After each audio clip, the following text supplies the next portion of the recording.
ও wow perfect. আরেকটু ইয়ে করো। এখন আমরা খেয়ে দেখি কেমন হচ্ছে।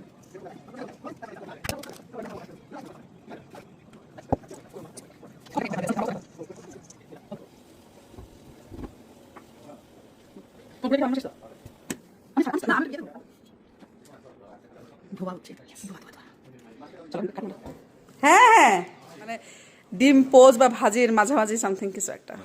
এখন বলেন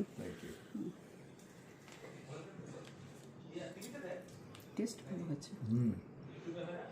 আর ঝাল হবে, আর একটু ঝাল হলে ভালো হতো। আর একটু ঝাল, একটুখানি লবণ লবণ।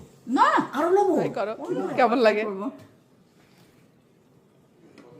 এই বাসায় এসে আমার গরু মাংস দিয়ে প্রথম ভাপা পিঠা বানানো, এই বাসায় ডিম দিয়ে ভাপা পিঠা বানানো, সব ইনোভেশন এখানেই হয়।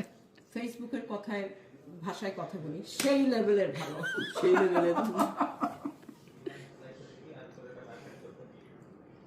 মাশাআল্লাহ সুপার। কিন্তু ডিম দিয়ে বানানো ভাপা পিঠা ভাইয়া খেলো তো, সবাই খুব পছন্দ করছে না? শুভ ভাই আপনি এটা নেন, এখান থেকে নিয়ে খান, ডিম দিয়ে ভাপা পিঠা। বলে কি বাকি কি আছে? না না কোনো সবকিছু খুবই মজা। আপনি বলেন কেমন হচ্ছে? কমেন্টও করতে হতো। খুব ভালো। এটা তো গন্ধ হয়ে যাবে ডিমের পিঠা। পরে করি, এখন খাইতে ইচ্ছা করতেছে না। আচ্ছা ঠিক আছে। মামুনকে দাও। ও মামু না, মামুনকে দাও। তুমি তো মামুরে দাও। মামুন খাবে না।